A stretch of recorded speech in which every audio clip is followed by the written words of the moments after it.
Do you agree with the premise and conclusions of previous negotiations on pension contracts between the city and Police and Fire Pension Fund? In many ways, no, I do not. We have a current police and fire pension program that in a lot of ways exceeds the market standard. The market standard for public safety pensions is the Florida retirement system, and there are many aspects of our current plan and even many aspects of the plan being proposed in front of the City Council at the moment that still exceed the market standard, and I do not agree that that is appropriate for the City of Jacksonville. How would you represent the taxpayers' interest in the next police and fire pension fund negotiations?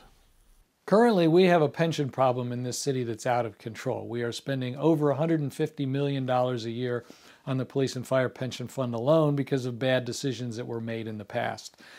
Benefits must be reined in to a market competitive basis.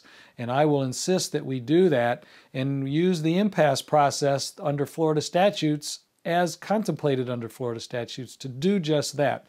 This is not about reducing pensions below a proper level. This is not about taking pensions away. This is about making a market competitive salary and benefit structure that the city can afford to pay. Because under our current scenario, we are using up our entire budget on pension payments where we cannot even afford to pay competitive salaries, and that doesn't work for the long-term interest of the city.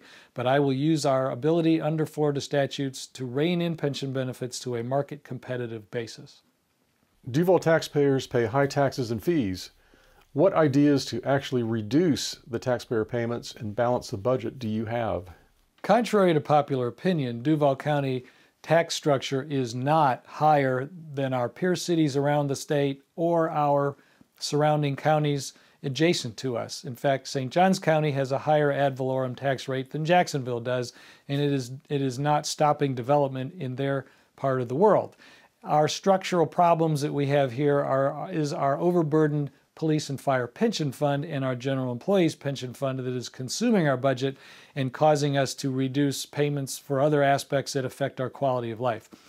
Businesses do not necessarily use taxing structures as the only determinant of where they locate. What they're really interested is in a high quality of life in the community in which they do locate so that their employees want to be there.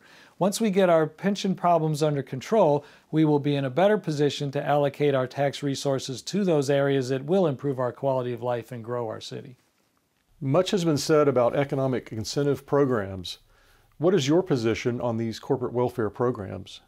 Economic incentives have become the de facto position in economic development all across the country, and in many places they use it in an attempt to buy jobs. That has created a marketplace that unfortunately we do not want to play in because we can't afford to do it and it doesn't work and it's a waste of money.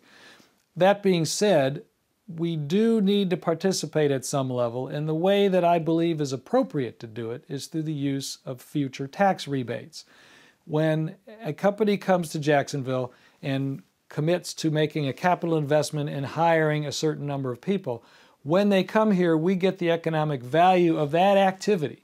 And the use of future tax rebates from property tax is a valuable way to do it because it is a temporary, short-term rebate for a long-term economic benefit, and we still get the value of the activity that happens. We are playing with money that doesn't exist because if the company doesn't expand here or doesn't come here, we don't get the tax revenue anyway. So in a sense, it is an easy way, it's a very inexpensive way to capture long-term economic value for our city. What do you think of the plan to convert certain Duval County roads to toll roads? Nobody likes to pay tolls on roads. It's sort of anathema to our way of thinking in Jacksonville. We eliminated tolls in 1988, and it has been a great thing for this city. However, the current funding model for highway projects is insufficient to provide the funding necessary to construct all of the improvements that we need in our city and around the state. It is also an unfortunate fact of life that tolls will return in order to pay for these things. The aspect of it that we must most certainly make sure happens is that they are designed so that we can use them and that they do not simply become pass-through routes for others moving through the county, and that the revenue generated by these toll roads stays in Duval County for the benefit of our system. The benefit of them, in a sense, is that studies have been done that show when managed lanes are put on highways, they actually increase the movement speed of the free lanes because it does siphon a certain segment of the population off of the highways onto the pay tolls, so the other roads actually function better. So in a sense, they do provide a benefit to our commuters.